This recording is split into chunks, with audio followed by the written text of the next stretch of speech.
Good evening, ladies and gentlemen, and welcome to the Central and South Planning Committee. I am Councillor Ian Edwards, and I am Chairman of the committee this evening.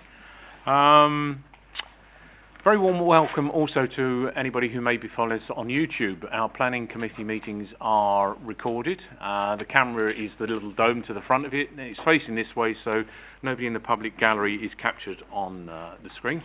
But it is there on YouTube for your reference in the future, and also people may be watching us now, so welcome to you. Normal pre-meeting announcements. Fire alarm, we're not expecting one, so if it sounds, we will be evacuating. Fire alarm is best one is the way you came in, okay, and then down the doors. We will be leaving with you, so don't worry, we'll escort you out. If, however, that's blocked, there is one through the back here. Okay, so don't think that's just the only way out. There are others. Feedback forms. We do welcome feedback on how our meetings have gone to help us get better. Those forms were provided, and I do encourage you to fill them in. And for residents who are following us online, I understand there's a pull-down menu, and you can similarly submit your comments. Okay, a little bit about how the meetings run, and to introduce you to some members. The meeting is all in public today. It is straightforward planning applications. One is with a petition and one without.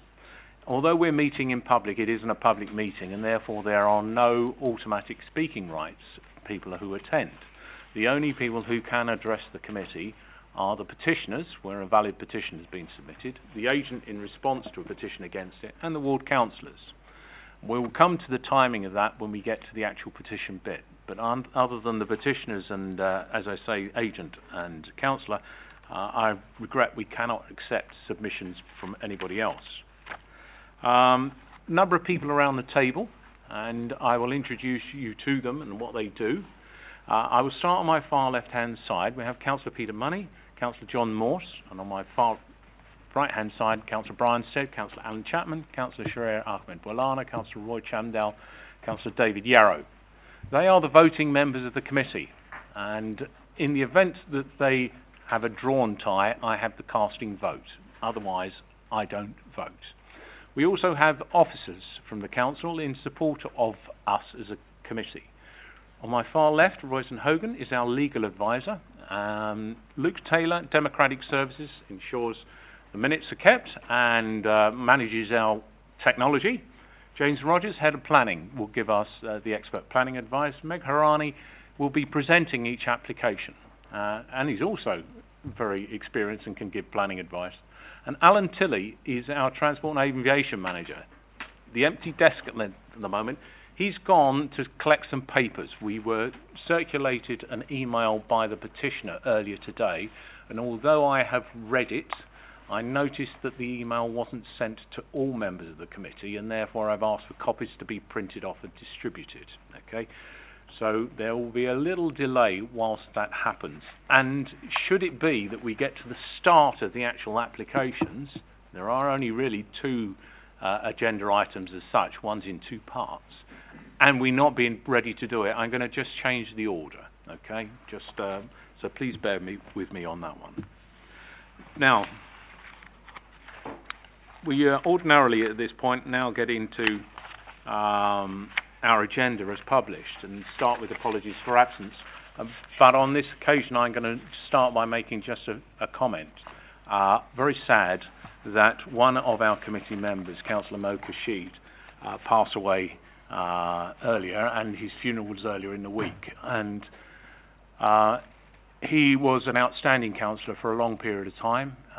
A valued colleague of all of us, and particularly within the Labour group. He was a very much a figure within the Labour group, but he was such a gentleman. He was very well known by all of us, and he will be greatly missed. And our thoughts and prayers are obviously with his family and his friends. And I wished to say that rather than put Luke into the position of around apologies, because we will be one member light for this meeting. Okay, so we move now into the actual apologies for absence. I believe we're all here. So, any declarations of interest in matters? None, thank you. Sign and receive the minutes of the previous meeting. I wasn't present for that, so I will need some assistance, please. This is the meeting on the 7th of February. Thank you very much. As I say, right, no matters notified in advance are urgent, and everything is in part 1, which is the public part of the meeting. So we're now getting into item 6. Do we have all the papers here? Yes, Councillor.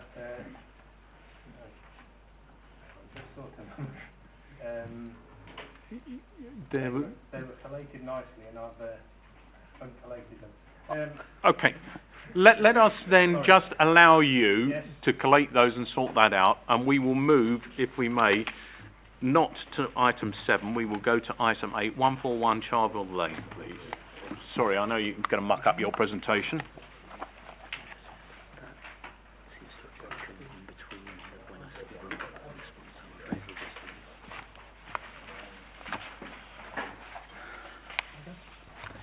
Thank you, Chairman. Members will recall that this application came before them in January of this year, where it was deferred for clarification on a number of points before it was reported back to committee.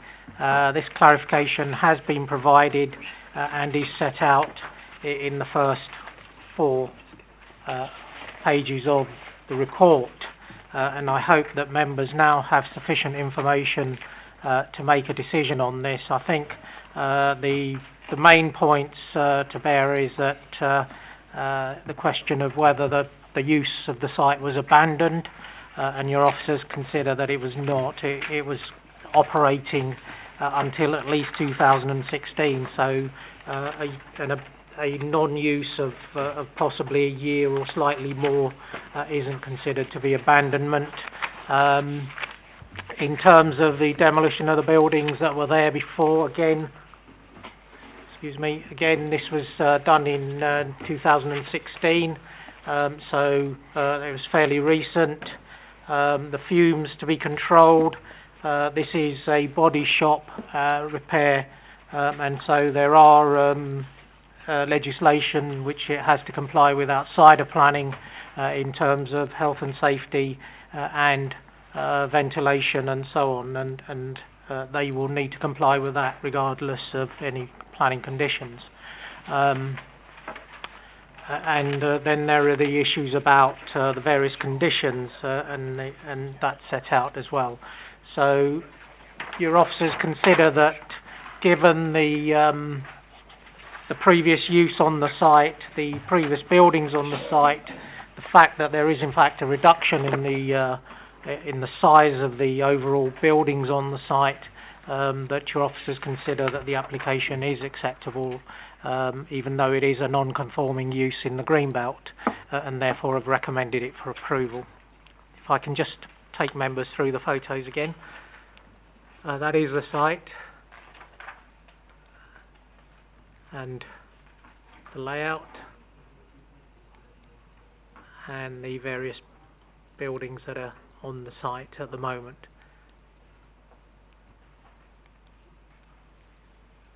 That is the site and the buildings.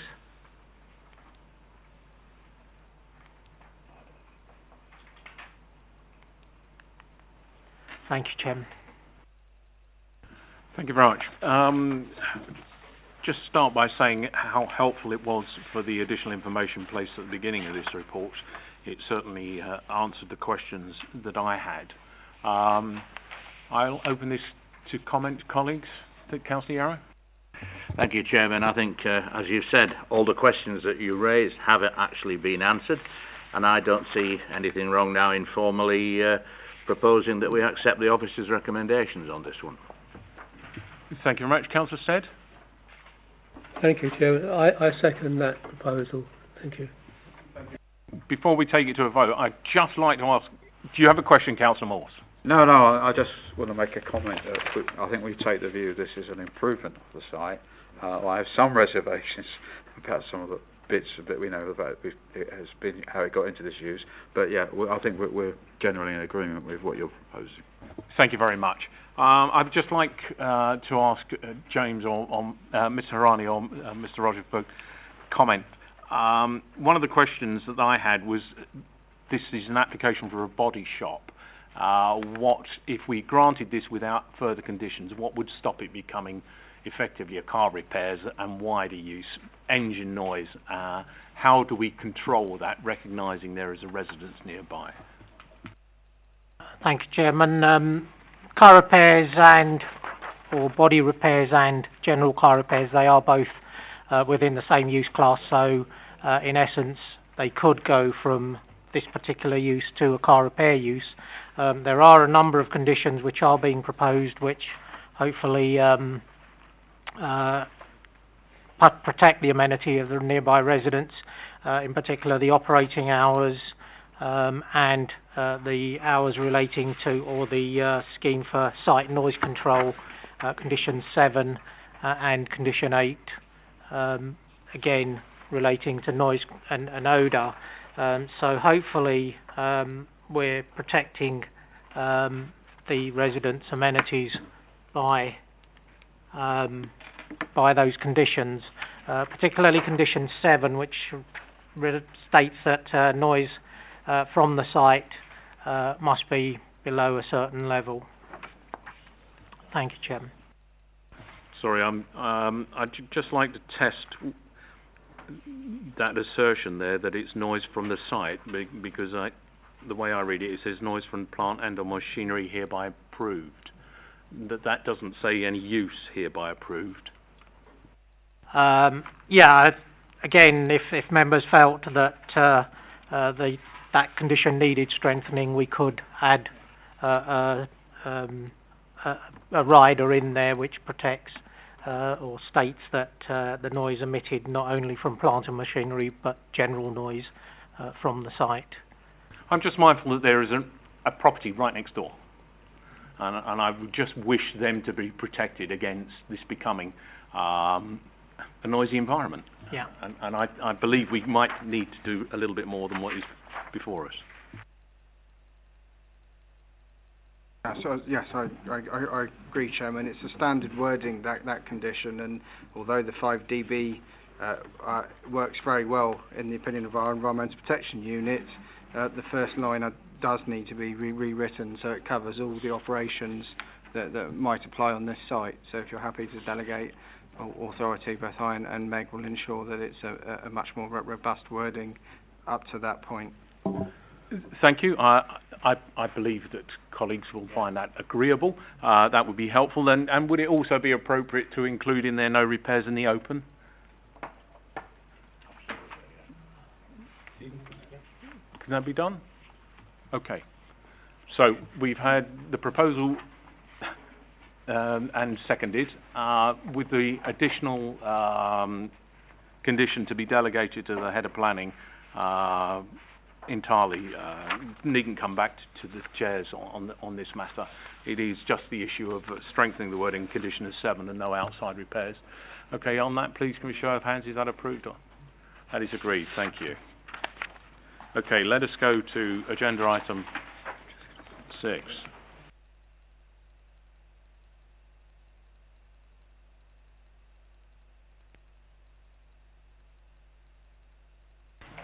We're having a little bit of a problem with our technology, unfortunately, I think. We're kicking back off again. The bulb appears to be dying in the projector as well.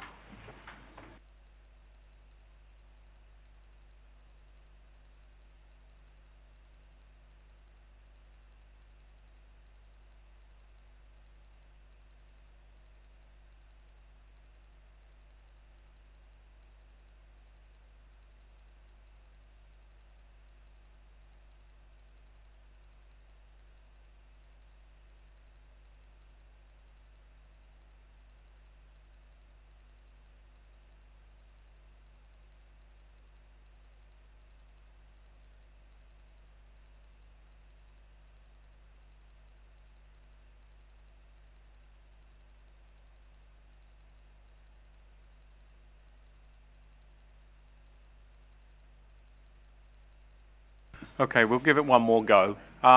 If we can't get the projector working, it isn't fatal to us at all, because each of the plans are provided in hard copy to all of the committee members.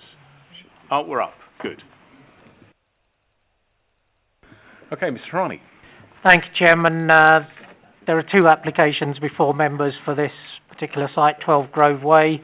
One is for a two-storey side, single-storey rear, and the conversion of the roof space to habitable use, and the second one is for details relating to landscaping and boundary treatment. I will cover both in the presentation. Members, of course, will need to make two separate decisions. In terms of the first application for the two-storey side and single-storey rear extension, members, I will ask members to look at the planning history, and they'll see that there have been two previous applications for this development which have been approved in 2016. The differences between this application and the approval I will go through. I will point out also that there has been a letter and a petition relating to this, and the details are set out on page 8. In terms of the differences, if I can just go to the plans. This is the plan that was approved previously, and the elevations, and this was the original building before any extensions, and this is the current plan that's proposed. The difference, members will note, is in the left-hand corner. There is a proposal to add a first floor element above which would be set on a column, and that would, the roof is as was approved. It did overhang previously rather than was infilled. So in terms of its appearance, this is what it looks like currently, because the works have been carried out, and I can just show you. So it is the element next to the single storey and above it, or above to the right of it in this photograph, above that column. So it's probably about 1.5 meters wide, approximately, by about 2.5 meters in depth. That roof that was above it, that was approved, so it's the infill beneath that roof that members are considering. That is it there. That's what it looks like from the rear and the side. The frontage, in terms of the appearance of the building, there is no change to. So that's what was approved, and that's what's been built in terms of the frontage. In terms of the frontage landscaping details, that isn't what was approved. What the works that have been carried out. The details that we've received are considered to be insufficient by our landscape architect, and the reasons why that is are set out. And the details are not considered to be acceptable in terms of the landscape. We have no details of the provision of soft landscaping, no details relating to the permeability of the paving and the boundary treatment. So those details are unacceptable, and that application is recommended for refusal. The application for the two-storey extension and the single-storey extension is recommended for approval. Your officers consider that the impact on the adjoining occupiers is minimal. In terms of the visual impact, again, that's minimal, and your officers consider that it would be difficult to defend a refusal at appeal in this particular case. There is an issue in relation to the, if I can go back to the plans, generally on two-storey side extensions there is a requirement that the extension is set in 1 metre from the boundary. This is in most cases to avoid a terracing effect. In this particular case there are no properties adjoining, and the terracing impact doesn't arise. It's also to protect the openness of sites and so on, but again there is no development adjoining this site. There is proposed development, but the openness is not compromised in this particular case. So for those reasons your officers consider the application to be acceptable. Thank you, Chairman. Thank you very much. We have a petitioner, Mr. Deneen, present. You wish to speak to us? Yes. If you'd like to come forward, sir, Make yourself comfortable. Before yourself, you'll see a microphone. There's a toggle off button at the front. When you turn that on, the microphone will come live. You'll see a red light.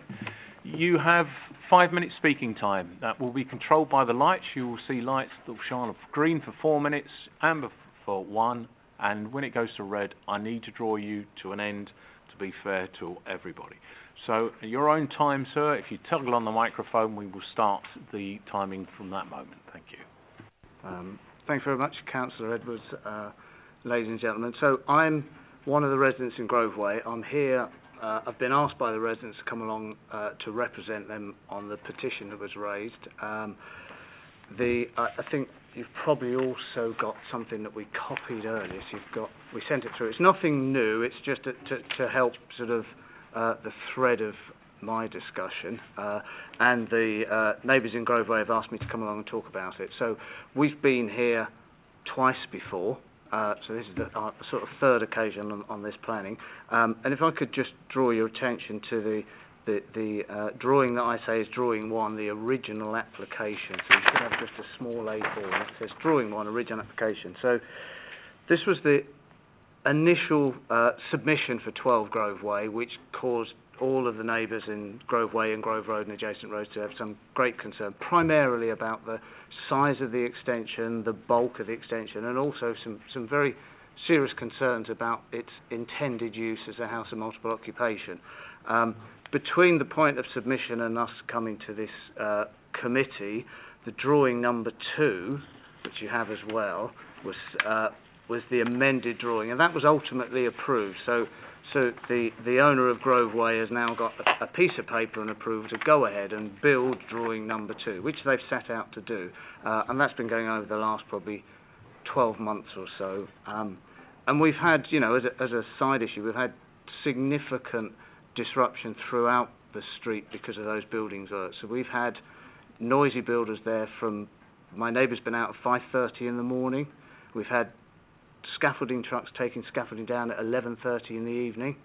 We've had numerous times to knock to stop the noise to let children go to sleep. We've had extensive subcontract trade parking on probably pretty much every single driveway in the street at will, including the trade contractors and the owner of the property parking and being asked by one of the owners to move from their drive and just refusing. So we've had parking wardens, we've had the police call, we've had a real, you know, difficult time with the construction. But it's now largely finished and it's as planned. Once the building's finished, the owner then decided to add to it. So, you know, this wasn't a mistake, and it wasn't an accident, and it wasn't a misunderstanding. The property was built as planned and as approved, and then subsequently that first floor level extension was added on afterwards. There's a clear separation in the construction, so steel beams and steel columns and concrete footings were built, and that was installed and constructed completely afterwards. We raised an objection to it that, you know, this property isn't being constructed as planned. We've had some very unpleasant and direct threatening behaviour from the owner of number 12, that we have been to the planning authority and made the complaint, but several people in the street are very unhappy that, having gone through all of this, that the property's not been built as approved and as planned on several aspects. And now they've actually gone ahead and constructed this extension, this addition, without approval, have applied retrospectively, I guess, once the complaints have risen, and it puts it back into the position where the property was in drawing number 1, which was too big and too bulky and not the right size and shape in the first place. And our real concerns are that we've gone through the process and we've collectively reached the conclusion of you can build this property. The owner has then just completely stepped aside from the planning process. You know, and it's a very conscious and determined and deliberate action to build a larger property, to ignore, as we've heard earlier, the landscaping and so on and hard standing areas, and take absolutely no notice whatsoever of what has been approved. And our underlying concern then is, if this goes ahead, where next? Do we infill at ground floor level and wait for a retrospective application? Do we fill the property with multiple people and wait for a retrospective application? You know, we've gone through a great deal. We have a plan that's approved, and we think it should just be built, and it should be imposed as it stands. That's Thank you very much, sir. Colleagues, are there any questions at all of the petitioner? Clarification. Thank you very much, sir. Could I invite you to turn the microphone off and then return to your seat? Thank you. And I'll... is the applicant Mr. Terry Daniel or the agent Ms. Ataf Sakari present? You wish to speak? Come forward. Have you been provided with the annotated plans? You have been. Fine, thank you very much. So you have 5 minutes speaking time. Again, controlled by the green lights for 4 minutes, 1 minute on the amber, red I'd draw you to a halt. Okay. You're familiar with the microphone. It needs to be on to be able to be recorded at your own time. Thank you. Thank you. Good evening, Chairman and committee members. My name is Terry Daniel, an experienced planner for Daniel Family Homes, and I come with a long history working with yourselves at Hillingdon Council, creating mostly new build schemes over the last 21 years. The owners of 12 Grove Way in Uxbridge asked me to represent them for the 2-storey extension, a single-storey rear extension, a conversion of the roof space to habitable use to also include 3 roof lights and 1 roof light and porch to the front, which was permitted at this committee in May of last year. As you are aware, the application before you tonight is to discuss the 2.5 metres of extra first floor space that has been built without your consent. Naturally, I have asked as the agent why this took place. The answer for me was a credible one, in that the house, and in particular the roof, which was intended to be built as per the permitted plans, but it became clear on site that the 1.6 by 2.8 metre overhang was not ideal, nor overly possible in terms of loading and support. Therefore, with the construction team on site for a particular amount of time, and a decision was made, without me I might add, was to reinforce the structure by a brick-built column and the extra 2.5 metres of built form. I confirm that the roof is exactly as permitted, as they tell me, and the extra is the built form underneath. On site, I was quite taken aback on how the column actually fits in well with the overall design, and pleased to see that the 1 metre gap from the side wall to the column was indeed kept and respected. Furthermore, the first floor of the extension will be occupied by simply an increase of the bathroom, not a habitable room. The visual impact, there is no visual impact in my mind on the main street, Grove Way, as this little change is on the rear. In addition, we made sure to use the same material for the roof and walls for perfect architectural integration of the proposal. In terms of geometry, if you look at the rear elevation, the house looks more balanced and architecturally interesting. The column at the ground floor complemented and added a nice depth to the whole rear and side elevation. I'm here to apologise for the work carried out without consent, but equally asking the committee to support the officer's recommendation of approving the works. And thank you for your time. I also would like to say that the objector and the owner seem to have this thing going on, so I think that's sort of aside from planning it today, but there seems to be some sort of argument between the two of them on an ongoing basis. Okay, thank you, sir. Colleagues, are there any questions, clarification of the... Thank you, Mr. Yarrow. Councillor Yarrow, sorry. Yeah, are you saying that this support was required because there was a danger that the extension would fall down, or that it wouldn't bear the load that was to be applied upon it at the time? Sorry, I'm not an engineer, I'm a planner, but the information I've got from the owner of the property is that the loading was too much for that overhang, and to put a support would have been the right thing to do. And I questioned them after the event, which I was told, and they basically said that they had to make a decision then and there rather than wait 12 weeks to know. I mean, my criticism of that is I know that you had a team there, but would it not have been the right and proper thing to do to have just sent an email to the council to say we've got a problem, we're having to do this, you might want to send somebody around and just have a look? Yeah, I agree. Mr. Rogers knows I've been working with you long enough, I would do, but I wasn't told at the time as the agent. So I'm here to apologise on their behalf, to be honest, but I agree with you. Councillor Chamdal? Thank you, Chairman. So is the owner an engineer as well, or? Because you're No. saying you're not an engineer, so No, he's not an engineer. how did that sort of He's building. decision-making process come down to? Because obviously, I understand, this is you need to be an engineer to understand all the weight bearings and everything else. Yes. So was it just he just decided to do it, or he did get there's some evidence that he got some advice to say this is what he needs to do?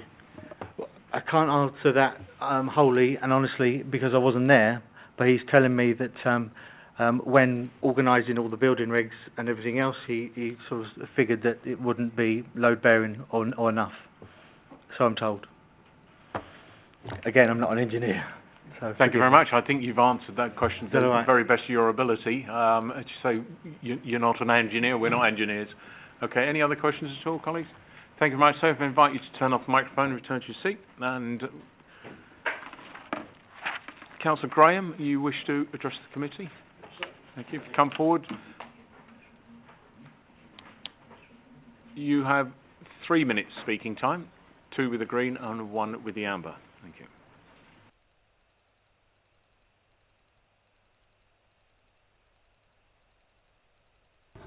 Yes, good evening, Chairman and everybody. Well, I'm here to lay support for this petition.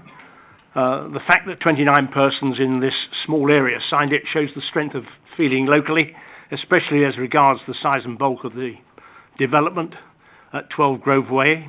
The matter outlined has been well defined by the lead petitioner.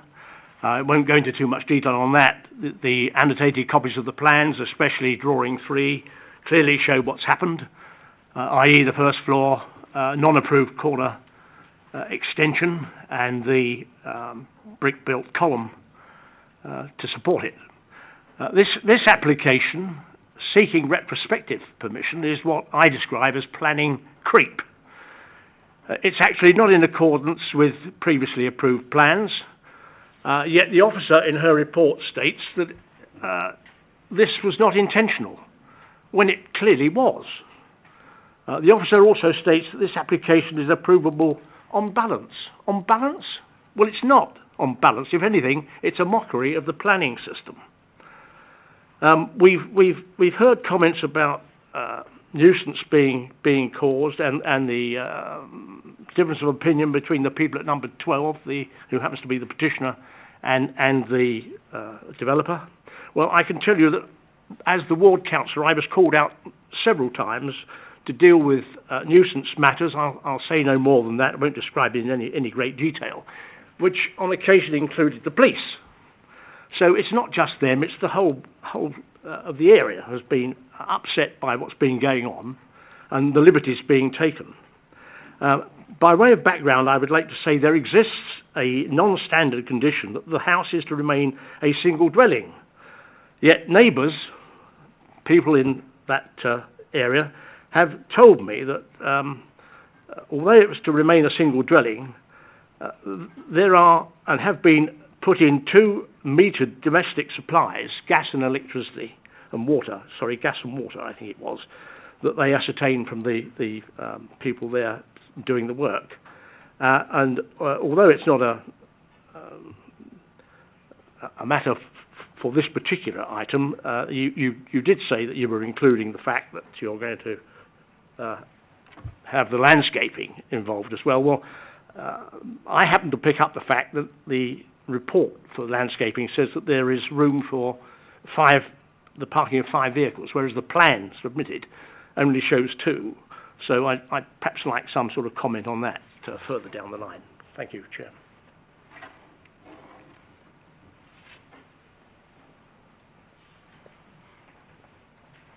I should have said, of course, that I asked that the decision be overturned and not approved. Thank you very much, Councillor Graham.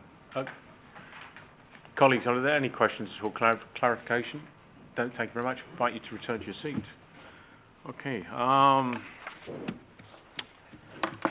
Ladies and gentlemen, allow me to just say a few things before I bring in some expert advice here.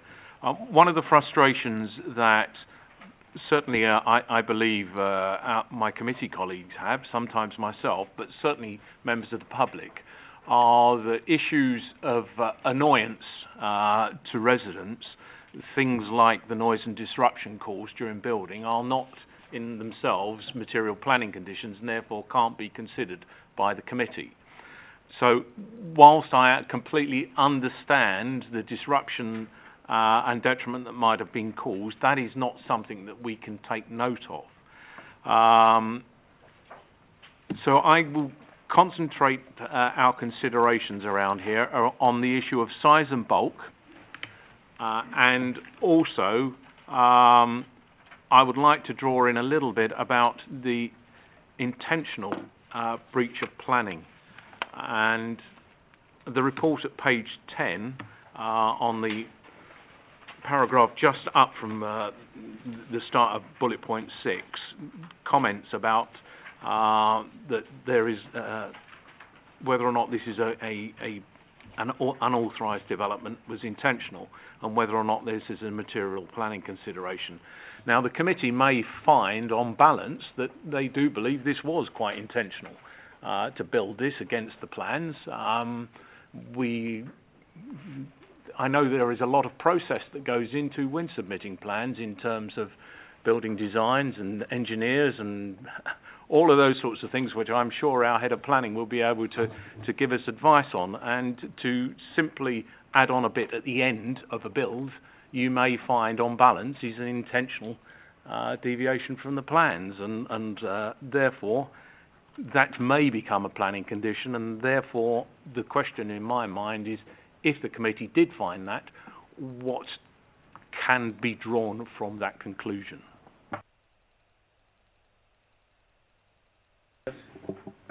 Yes, so with reference to the paragraph at the end of page 10, so civil servants from communities and local government thought it might be a clever idea in 2015 that when local planning authorities dealt with retrospective applications, they take into account whether they thought the unauthorised works were intentional or not. In reality, I don't think this is actually something that's particularly helpful to planning committees, because whether or not the development, the works occurring retrospective was intentional or unintentional, in reality has very little bearing on the determination of a planning application, because what you'll be looking at, or should be looking at as a planning committee, is does this development cause harm to visual amenity, to neighbours' amenity? And I think in this case, this additional 2.5 metres, it doesn't cause harm to visual amenity, and it doesn't cause harm to residential amenity. So there isn't any planning reasons to refuse it.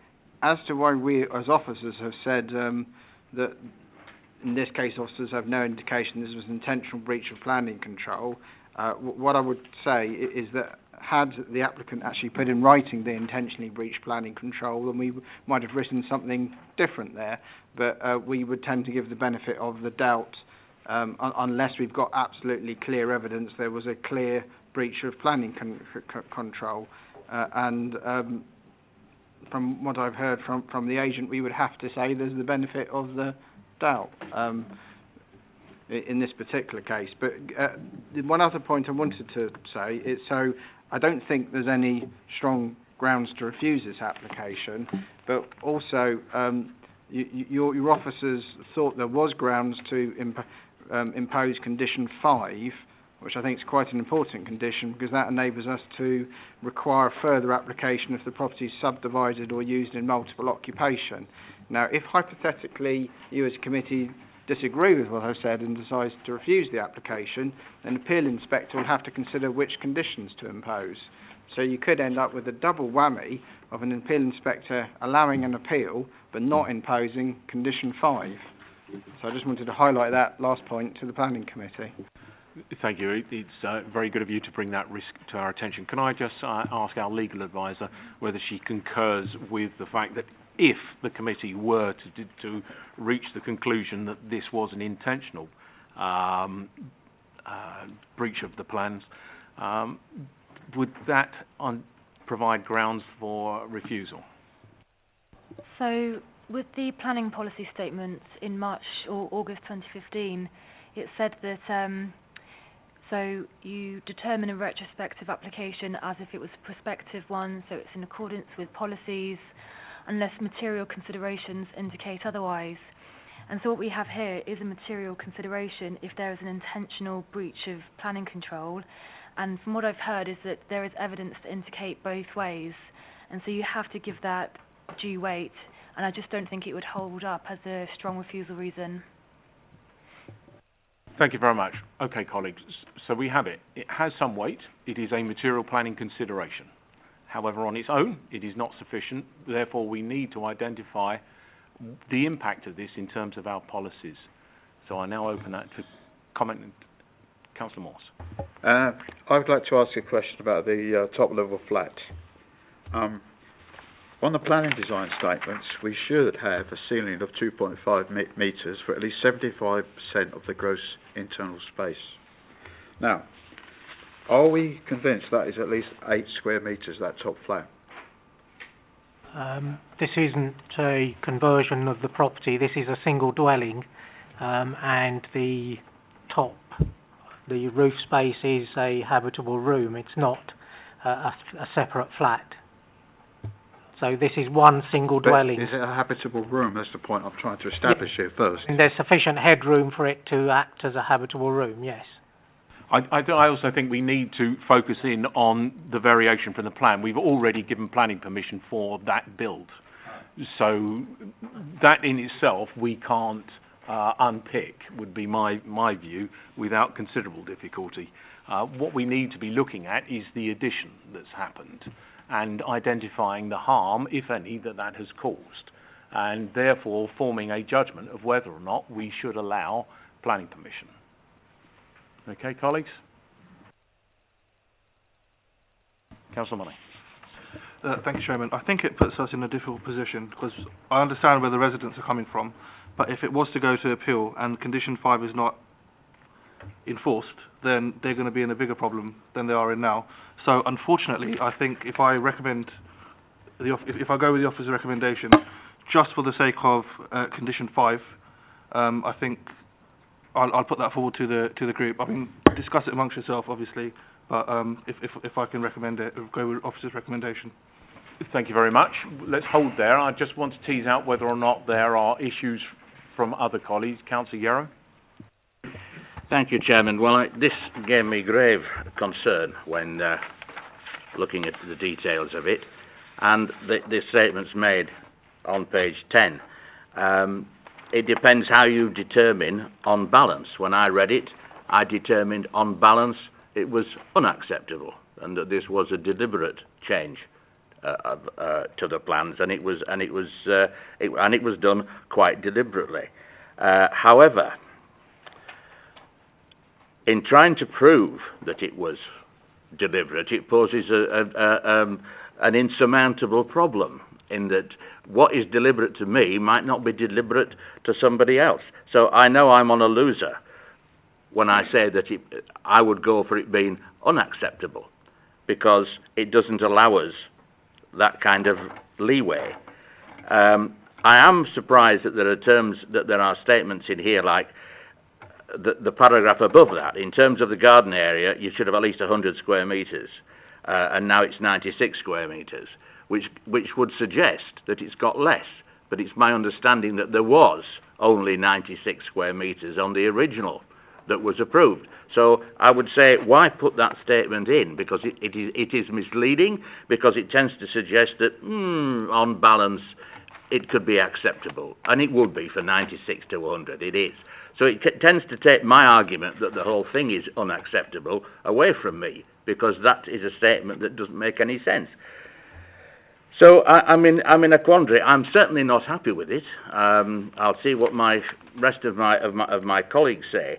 I think I was pleased to hear the honesty from the gentleman who was representing the applicant, and I also agree that there is obviously some problem between the residents and the owner of this place, because they don't believe that what he says is true. But that's not a planning matter as to what he believes. I would like to say that comments on public consultations. I think that people don't realise the difficulties that members of the planning committee have in coming to making what they believe is the right decision. One of the objections was the development has not been carried out in accordance with the approved plans. Are they aware that you don't have to build it to the approved plans? That's perfectly acceptable. Interesting, isn't it? So, you know, we sit here and make a deal and make a statement, but you don't really have to bother if it's a little bit bigger or a little bit smaller. Could I please just invite you to focus in on the merits of this application? And, well, that is the merit of this application. We've got a petitioner sitting in front of us who believes that it's not been built to the plans. It hasn't been built to the plans, but it's not a problem.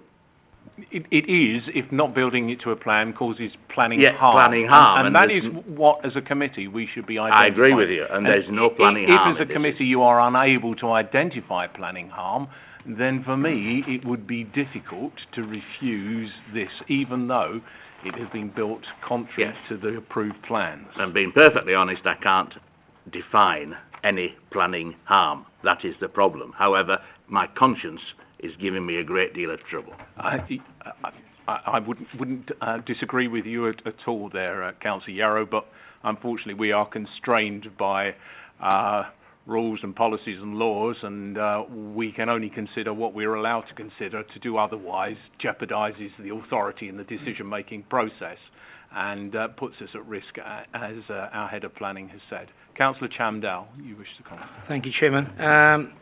I concur with Councillor Yarrow. Just need some more clarification on, again, on page 10, the application is recommended on balance. And that word on balance, it still irks me there in terms of, are we saying we have got grounds, but the grounds are not strong enough to be held up on appeal? Should it go to appeal, if we were minded to reject it? I think it's a slightly unfortunate wording, if I'm totally honest, because I don't think this is an on balance. I think that there just isn't harm here. That it's unfortunately a retrospective application, and obviously a lot of us don't agree with that happening in the first place. But in terms of actual planning harm, when you take into account that the first application, that the application that was approved can be built, and that they've only done an extra 2.5 square metres, I don't see how we can argue that 2.5 square metres is causing any harm. That's the unfortunate situation I think you find yourselves in as a committee. Well, looking at the drawings, and it's been an end terrace, I think that sort of, is that word harm? I mean, what harm is it causing? It's obviously causing harm to the residents. As you can see, I think it's 29 signatories. But as a planning committee, I don't see how, personally, it will stand up. So I think I'll leave the conversation, otherwise I'm mindful that to follow what Councillor Money has said, especially on point 5, having as a condition. Colleagues, are there other views? Can I bring in other people who may wish to say anything? If not, then we've had it formally proposed, and I look to develop that. Councillor Moore. Well, I'd like to say, Chairman, is regretfully I can't see any grounds for refusal, and I'm going to go down the line of Councillor Money. I think condition 5 is effective, and we all realise this is designed to be an HMO, and so reluctantly I'm going to say I think we have to approve it. I apologise. Are you going as far as seconding the motion? I will second. Thank you very much. Yeah, okay. So in the absence of any other questions or issues of clarification, we've had it proposed and seconded. Have a show of hands, please, on that one. 1, 2, 3, 4. And abstentions? 1. Okay, 1 abstention. Right. That application is approved, and I can understand why there may be some concern within the community amongst local residents about that. However, I hope that they have followed the discussion that has gone on, and in particular draw on the comments from our Head of Planning with regards to the conditions that we are able to impose that we can't be assured could be imposed elsewhere. Okay, we now got to consider the application number 7, which is around the landscaping. We've had that in the presentation, so let's have some discussion on that one. or take that forward, please?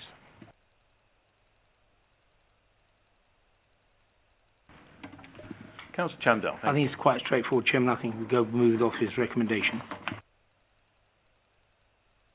I'm happy to second, Chairman. Thank you very much.